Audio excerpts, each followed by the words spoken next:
TMC सांसद काकोली घोष ने दावा किया है कि बागी सांसदों की चिट्ठी पर 20 लोगों ने दस्तखत किए हैं और उन्होंने स्पीकर ओम बिरला से एक अलग गुट के तौर पर उनको मान्यता देने की मांग भी की है।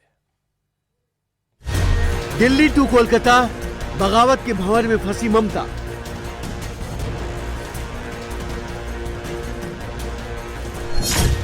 पहले टूटे एमएलए 58, अब एमपी 20। दीदी के हाथ से निकली टीएमसी।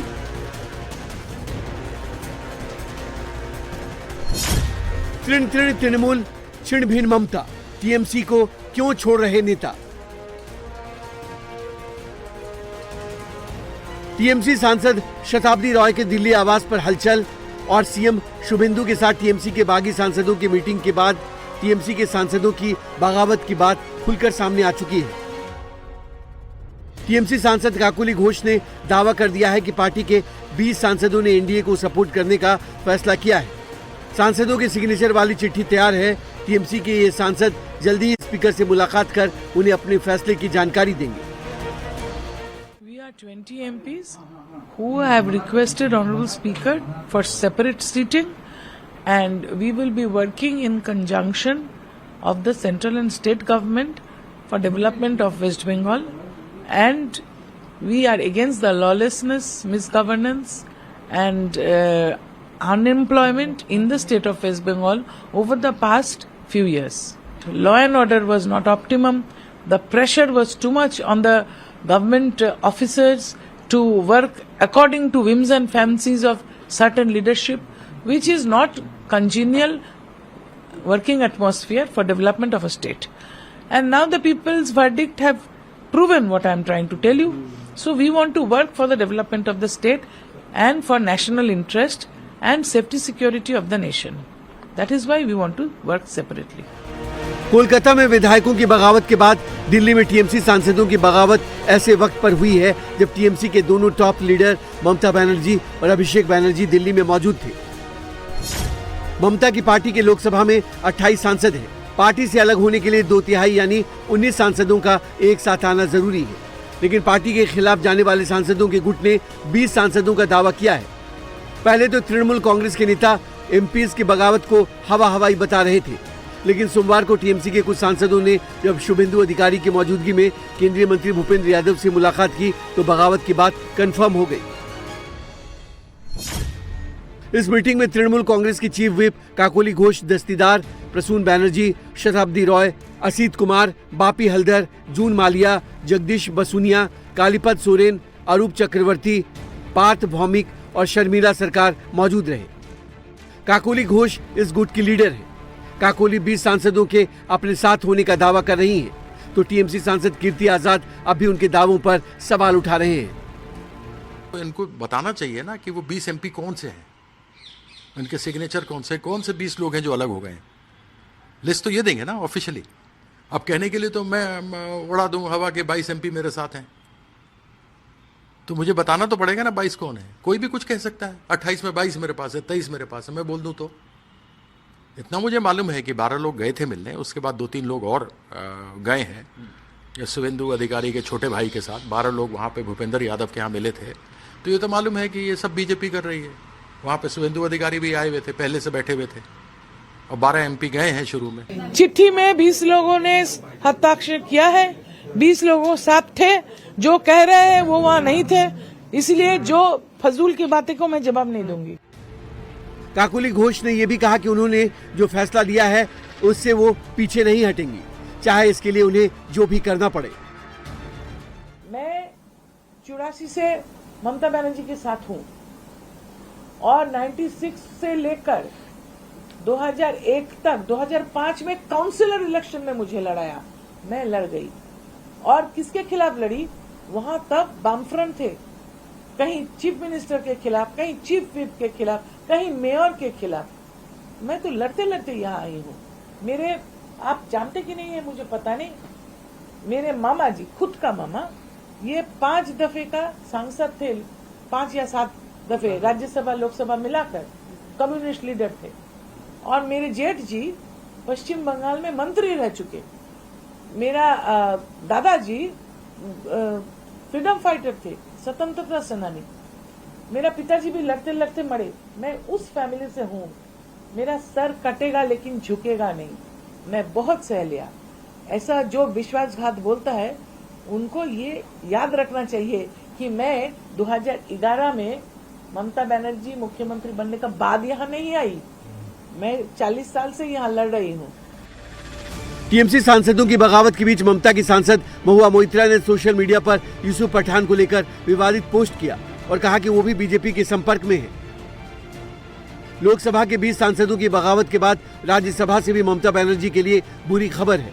टीएमसी के राज्यसभा एमपी सुखेंदु शेखर रॉय ने इस्तीफा दे दिया। सुखेंदु शेखर लगातार तीसरी बार राज्यसभा के मेंबर थे। वहीं कोयल मलिक के भी इस्तीफे की अटकलें। जनता इतना खपा क्यों हो गए, इसके लिए कोई भी पोस्टमार्टम पार्टी का अंदर नहीं हुआ।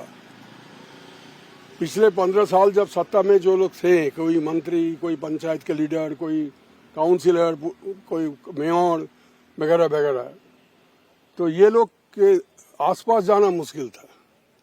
उन लोगों का पैर धरती पे नहीं था। तो आम जो हमारे ये वर्कर्स है उनका बात सोचिए, जिन्होंने अपना खून और पसीना दे के पार्टी को मजबूत किया। बरसों से उन्होंने लड़ाई किया वाम मोर्चा के खिलाफ। वो लोग पीछे चले गए। दलाल लोग, चोर, डकैत, रेपिस्ट, ये लोग सब सामने आ गया। अभी तो सब निकल रहा है ना, टीवी पर दिखाई दे रहा है। गांव में सबसे बड़ा मकान किसका है? पंचायत का नेता का। दिल्ली में हुई ताजा घटनाक्रम के बाद कुल मिलाकर अब तृणमूल कांग्रेस 3 गुटों में बंटी नजर आ रही है। एक गुट ममता बनर्जी और अभिषेक बनर्जी का है, दूसरा गुट काकोली घोष दस्तगीर की अगुवाई वाले तृणमूल कांग्रेस के सांसदों का है और तीसरा गुट बंगाल विधानसभा में तृणमूल कांग्रेस के विधायकों के नेता ऋतव्रत बनर्जी का है। हालांकि ममता बनर्जी के गुट की तरफ से ऋतव्रत बनर्जी के गुट को मान्यता देने के खिलाफ कलकत्ता हाईकोर्ट में याचिका दायर की गई है। स्पीकर के फैसले के खिलाफ टीएमसी की पिटीशन पर 11 जून को सुनवाई होगी। इधर ममता बनर्जी के सबसे करीबी नेता फिरहाद हाकिम का ऋतव्रत से मुलाकात भी चर्चा का विषय बना हुआ है। शुक्रवार को कोलकाता नगर निगम के मेयर पद से इस्तीफा देने के बाद फिरहाद हाकिम विधानसभा पहुंचे, जहां उनकी मुलाकात तृणमूल कांग्रेस के बागी गुट के विधायक संदीपन साहा से हुई। इसके बाद फिरहाद हाकिम संदीपन साहा के साथ leader of opposition Ritabrata Banerjee से भी मिले। मेरे साथ फिरहाद हकीम का पर्सनल रिलेशन बहुत पुराना। मैं जिस साल हायर सेकेंडरी एग्जामिनेशन दिया उस साल से ही, कॉलेज का फर्स्ट ईयर 1998, तब से ही फिरहाद हकीम के साथ मेरा जान पहचान है और लंबा रिलेशन है। तो फिरहाद हकीम जो कलकत्ता का मेयर हुआ करते थे, स्टेट गवर्नमेंट में इम्पोर्टेंट मिनिस्टर हुआ करते थे, एमएलए है, फिरहाद हकीम आए थे तो लंबा समय बबीता से बात हुआ। तो क्या बातचीत हुआ अभी मैं आपको बोलूंगा नहीं, मगर बहुत लंबा समय हम लोग थे, बात हुआ, देखते जाइए। पार्टी तो यही होना था, यही हुआ है, यही होने वाले हैं। ये पार्टी सभी जानते थे पावर में जिस दिन नहीं रहेगी उसी दिन टूट जाएगी। तो टूट गया, टूटेगा। कौन मानने वाला है? आज क्षमता में नहीं है तो कौन मानने वाला है आज ममता को या अभिषेक को? बंगाल चुनाव में हार के बाद ममता को झटके पर झटके लग रहे हैं। उत्तर 24 परगना के उत्तर दमदम नगर पालिका में भी 35 पार्षदों में से 21 पार्षद ने इस्तीफा दे दिया है। इस्तीफा देने वालों में अध्यक्ष विधान विश्वास भी शामिल है। जाहिर है टीएमसी के लिए पार्टी पर आए बगावत के बवंडर से पार पाना मुश्किल हो रहा है। कल ममता बनर्जी मीडिया के सवालों को तो टाल गई, लेकिन आज दिल्ली में टीएमसी के लोकसभा के मुख्य सचेतक कल्याण बनर्जी और सांसद कीर्ति आजाद मीडिया से रूबरू हो रहे हैं, जिस पर आज सबकी नजर रहने वाली है। ममता बनर्जी और अभिषेक बनर्जी की कानूनी मुश्किलें भी बढ़ती जा रही हैं। विधायकों के फर्जी दस्तखत के मामले में सीआईडी की टीम ने अभिषेक को तीसरा समन देकर आज शाम 5 बजे पेश होने के लिए कहा, लेकिन अभिषेक बनर्जी ने हाईकोर्ट में केस लंबित होने का हवाला देकर सीआईडी के सामने पेश होने के लिए और वक्त मांगा। कल सीआईडी की टीम जब कोलकाता में अभिषेक बनर्जी के घर समन देने पहुंची तो वो घर पर नहीं थे, वो दिल्ली में थे और इसीलिए सीआईडी की टीम अभिषेक बनर्जी के घर पर नोटिस सर्व करके लौट आई। अब आज शाम तक अभिषेक बनर्जी को पूछताछ के लिए सीआईडी के ऑफिस में पेश होने के लिए कहा गया है। पूछताछ के लिए ये अभिषेक बनर्जी को तीसरा नोटिस है। अगर अभिषेक आज भी पूछताछ में शामिल नहीं होते हैं तो उनकी गिरफ्तारी भी हो सकती है। हालांकि ममता बनर्जी के करीबी नेताओं का कहना है कि इस मामले में पार्टी की तरफ से हाईकोर्ट में पिटीशन फाइल की गई है, जिस पर 10 जून को सुनवाई होनी है और इसीलिए जब तक कलकत्ता हाईकोर्ट में सुनवाई नहीं होती तब तक सीआईडी को अभिषेक के खिलाफ कोई प्यूनिटिव एक्शन नहीं लेना चाहिए। अब आपको बताते हैं कि अभिषेक बनर्जी को सीआईडी ने कब कब समन दिया और उन्हें बुलाया कि वो आकर के उनके सामने पेश हो।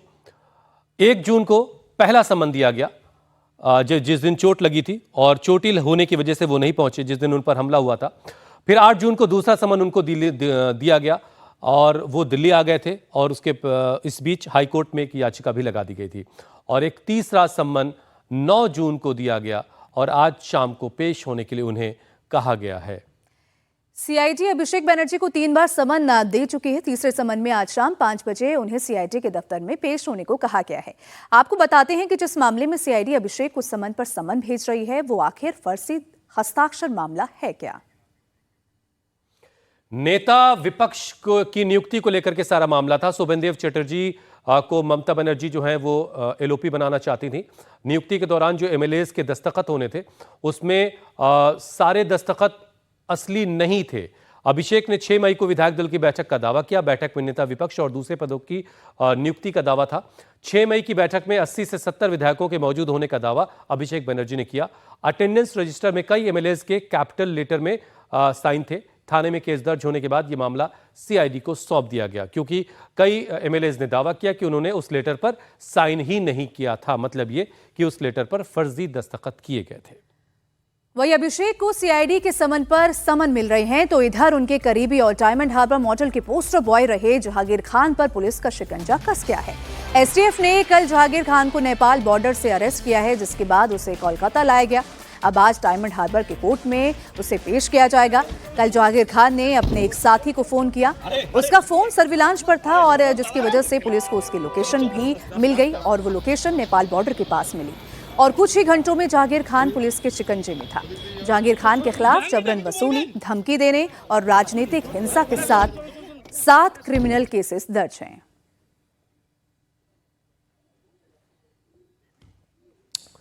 जहांगीर खान को टीएमसी के जनरल सेक्रेटरी अभिषेक बनर्जी का करीबी माना जाता है। वो फाल्ता विधानसभा सीट से तृणमूल कांग्रेस के उम्मीदवार थे। कैंपेन के दौरान पुष्पा फिल्म का डायलॉग मारते थे, पुष्पा झुकेगा नहीं। लेकिन इस सीट पर बाई इलेक्शन के बाद से जहांगीर खान फरार थे। कल जैसे ही जहांगीर खान की गिरफ्तारी की खबर आई वैसे ही बीजेपी कार्यकर्ताओं ने फाल्ता में जहांगीर खान के ऑफिस में तोड़फोड़ शुरू कर दी।